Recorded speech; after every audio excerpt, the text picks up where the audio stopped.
From the Mount Sinai Health System in New York City, this is Road to Resilience, a podcast about facing adversity. I'm John Earl. The drug ketamine was developed as an anesthetic in the 1960s. Today, it's being used to treat patients with treatment-resistant depression, or TRD.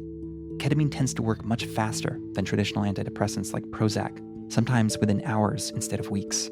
And while it's not a cure, it can be a godsend for patients suffering from severe depression and suicidal thoughts. In 2019, the FDA approved intranasal esketamine, a form of ketamine. It was the first truly new kind of depression drug to hit the market since Prozac did 30 years ago. The arrival of esketamine nasal spray was the culmination of 2 decades of research, including by the dean of our medical school, Dr. Dennis Charney, and my guest today, Dr. James Murrough. Dr. Murrough is Associate Professor of Psychiatry and Neuroscience and Director of the Depression and Anxiety Center for Discovery and Treatment at the Icahn School of Medicine. In our conversation, Dr. Murrough explains why ketamine works and what it teaches us about the neurobiology of resilience. But before we get into it, full disclosure, Dr. Dennis Charney, who I mentioned before, is a named co-inventor on several issued and pending patents filed by Mount Sinai related to ketamine. Patents have been licensed by Mount Sinai to Janssen Pharmaceuticals, manufacturer of Spravato, the esketamine nasal spray. And the medical school and Dr. Charney has received and will receive future payments from Janssen. Dr. Murrough, my guest, has no financial interests related to ketamine. Okay, that's that. Here's Dr. Murrough. Enjoy. Dr. Murrough, welcome to Road to Resilience. Thanks for having me. I don't want to assume that anybody listening to this knows anything about ketamine. Okay. So, can you give us a brief, what is ketamine? Yeah, absolutely. So ketamine is a drug that's been available in the United States for a long time, more than 50 years, I think. It was approved as an anesthetic, so it's used in anesthesia, often in combination with other drugs for surgical procedures, things like that. It's also analgesic, which means it reduces pain. So that's what it is. It's actually unusual even as an anesthetic, just in the way it works in its pharmacology. It's considered the only medicine of that type, which affects the way people think and feel. And Would you consider it a psychedelic?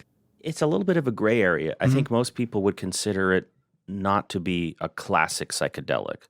When people talk about classic psychedelics, often they're talking about LSD or psilocybin, and those have a primary mechanism in terms of their chemistry of interacting with serotonin.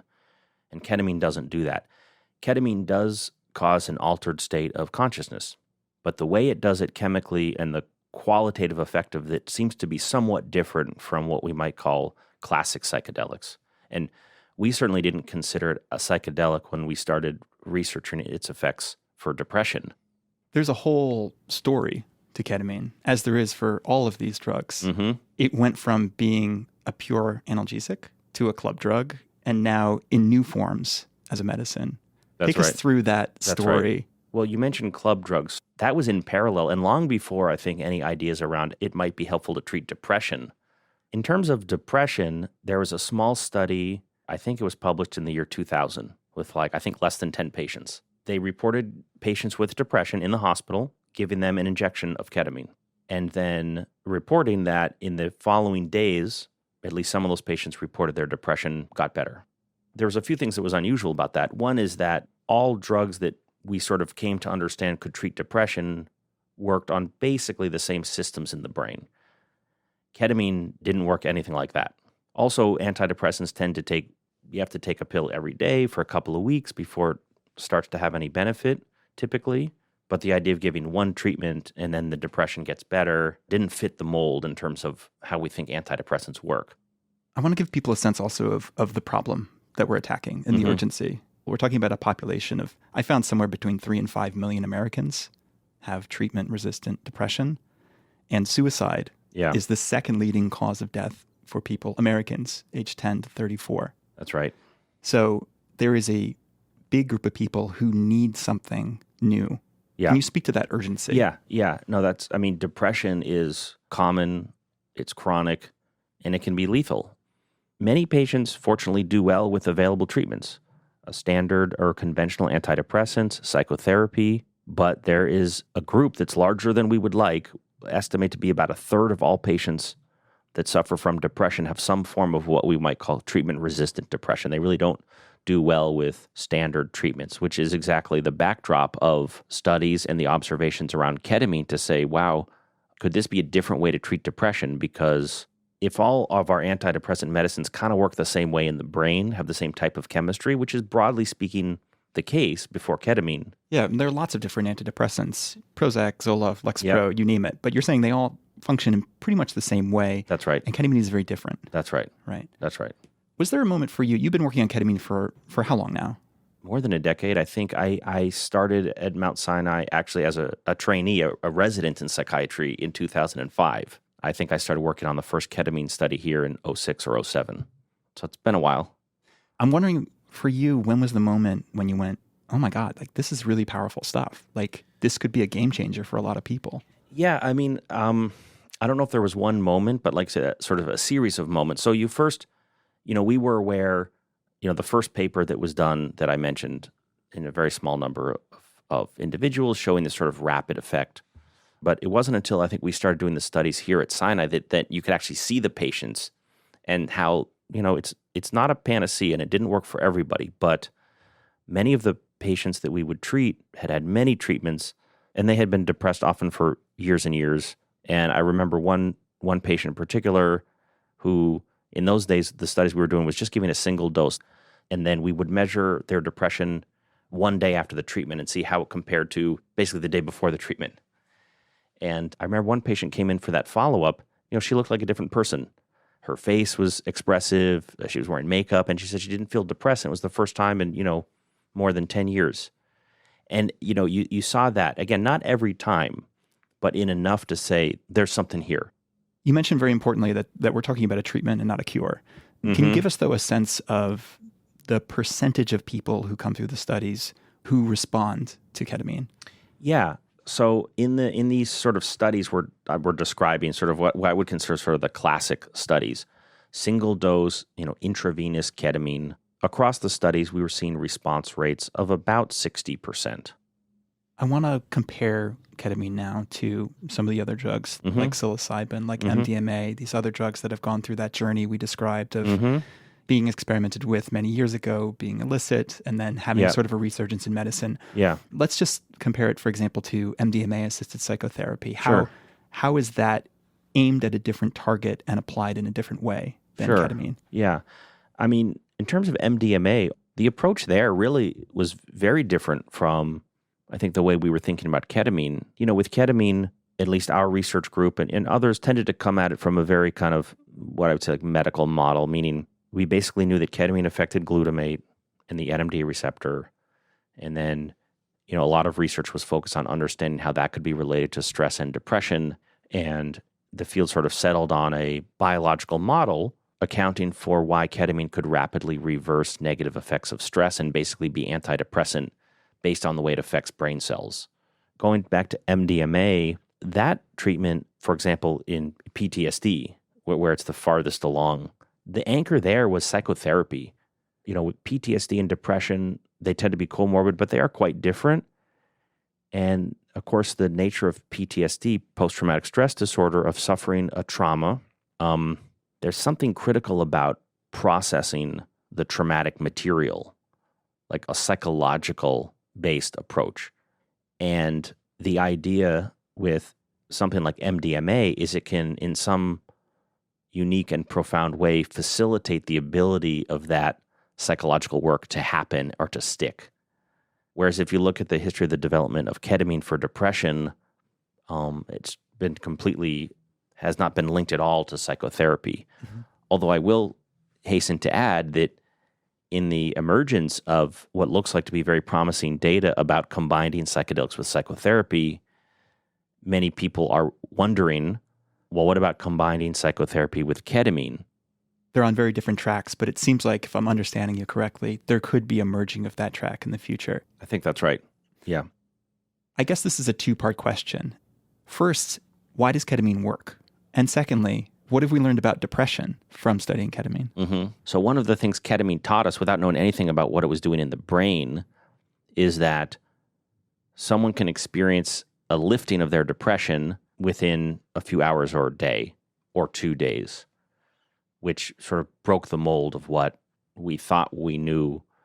And by the way, we never did fully understand and still don't. Well, why is it if you're depressed now, and you start taking a conventional, antidepressant like we've been talking about. These are the serotonin selective reuptake inhibitors, SSRIs, the Prozacs. As the doctor prescribing it, what we usually tell patients is, okay, you take it every day, don't miss a dose. And my goal would be to start to see a lifting of your symptoms, a lifting of the depressed mood, negative thinking, starting to feel better, enjoy things, hopefully as soon as about 2 weeks. Often it takes more like 4 to 6 weeks, and studies suggest people might be responding even up to 12 weeks and later. So that's like 3 months, right, of taking the medicine every day before they start feeling better. Right, which is too slow for somebody it's who too slow. Maybe it's too suicidal. That's right. And we don't fully know why. Why is the delay? Because the levels of serotonin in the brain increase within hours of the first dose. So we know it's not that. There's probably some downstream effects on, broadly, we talk about neuroplasticity, basically the ability of brain cells to change and to adapt to different forms of stress. The theory is that over time, that change happens in the brain, and that's what's ultimately the mechanism of someone coming out of the depression. So we think that somehow ketamine is actually, it might be doing something similar to a standard antidepressant, but just much faster. This whole idea of neuroplasticity and new neural connections is so exciting. I mean, it's exciting, first of all, to realize that even the deep depressions can be lifted. Yes. That it's even possible. That's right. Is exciting. That's right. And then secondly, the idea that a brain can grow and change. That's right. And adapt to new habits is exciting. That's right. I found 10 years ago you co-authored a paper about the neurobiology of resilience. Of course, this is a podcast about resilience. And I'm wondering if there's been any movement in the last 10 years that's really exciting, that has a lot of potential, that you could share with us. It's not unrelated to our discussions about neuroplasticity. I mean, in the last 10 years, I think the field has learned a lot about what happens in the brain under stress, which is giving clues onto how that could be blocked, buffered, or reversed. One area of research that we've been very excited about and following up on is a very specific change in the brain that we think we could actually harness to think about a new type of treatment, a medication treatment, actually. We know a lot about boosting stress resilience in terms of behavioral and psychological things, even basic things like exercise. So important for resilience to stress. More and more studies show that. But what about medicines that could basically take advantage of what we know about how stress affects the brain, or how the brain is resilient to stress? So I'll just give you one example of that. One of the early observations was, you might think if you have mice that show depression after stress and then some that don't, you might think that if you looked at the changes in the brain, you can look at like gene expression, or these measures of basically how cells are responding. Cells are always responding to their environment by increasing proteins or genes and other things. And you could just sort of count up, well, how many genes, how many cells are like activated. It's actually the resilient mice that have more changes in their brain, which you might think. Yeah, you think of resilience as like firm and exactly. tough. You don't think of resilience as flexible. Exactly. We're talking in the plane of neuroscience, Mm-hmm. of chemicals in the brain. But I'm wondering what your work has taught you about human resilience, and when you go out and live your life in the world, has it all affected how you think about resilience on that plane? You know, a lot of the things that we study or try to understand about how is the brain responding to stress, short of, again, I gave you an example of maybe in the future engineering specific medicines that could treat people that have disorders that result from like some type of lack of resilience, for a better word, that develop a depression. And so it's important because sometimes there's a connotation that if someone develops depression or PTSD, say they're not resilient, like there's something wrong with them. So I'm always quick to, it's not resilience, is just, again, from a scientific perspective, it's, look, everyone has different brains, different bodies, different minds. Some respond more adaptively than others to stress. We don't know why, and it's nobody's fault if they don't, right?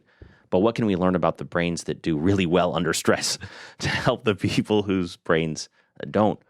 But, outside of the world of brain chemistry and things like that, there's more and more studies that just tell us the most basic things are really important for coping with stress and being resilient to stress. I mentioned exercise. One of the ones, in addition, that comes up over and over is social support, social network. And there's all kinds of studies. You can count the size of people's social networks now, of course, right? And so you can link these things. And then with COVID and the pandemic, when there was this huge overlay of stress, like a blanket over the whole world, over the population, it affects everyone differently. But it was sort of stress across the board was increased. And then researchers, epidemiologists trying to figure out, well, who's coping better? Again, what can we learn from this, right? People with richer social networks tend to do better. So, if I'm sitting there and it's Friday at 6 o'clock and I just feel like turn on the TV, I think maybe I should call my friend that I haven't talked to in a while, right? Because, you put in that effort. It's sociality is it's like plants. You have to water them, but then they give back. So, little things like that. And I try to tell my patients too, particularly when you're depressed and you don't feel like it, that's when you have to put in the extra effort because you're going to need those people. And we're social creatures. So I think, reminding us the importance of social relationships, tending them, putting in the energy because it is energy. Exercise and eat right and all that if you can, but easier said than done. Would you say because of the pandemic, there's more urgency behind your work or behind the work of treating people with depression? I would say yes. I mean, again, before the pandemic, we knew that depression was one of the most biggest causes of disability of any medical illness worldwide. 800,000 suicides worldwide a year. So it was a major problem before. And I think with the experience of COVID in the last year, it's just brought that point home as well. So there's definitely a sense of urgency in our lab, the research staff, everyone that makes all this happen, coordinates with referring doctors, reaches out to patients, trying to get the research done to find new treatments, and also to get people that need care before, during, or after a research study or having nothing to do with research into treatment. And whether that's with, conventional antidepressants, psychotherapy, often we would suggest a combination, depending on how severe. And then for more severe treatment refractory cases, some of these other things like ketamine or some additional treatments, we're seeing demand up across the board for all those things. Flexibility is another thread I kind of want to pull on. We were talking about neuroplasticity a bit earlier. Yes. And I wonder if there are also ways to kind of encourage one's own flexibility or neuroplasticity outside of a laboratory setting.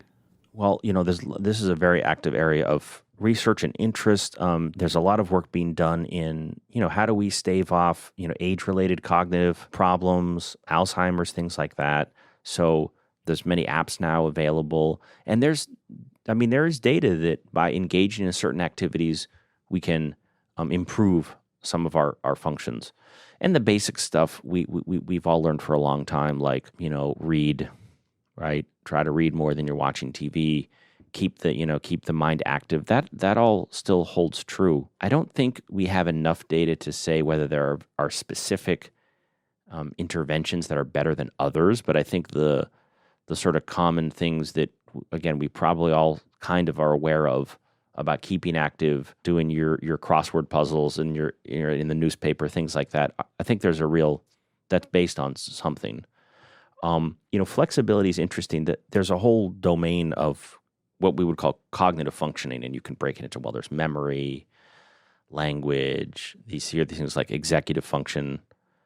But what does flexibility mean? And there's lots of different definitions, but it actually seems to be really, really important for mental health.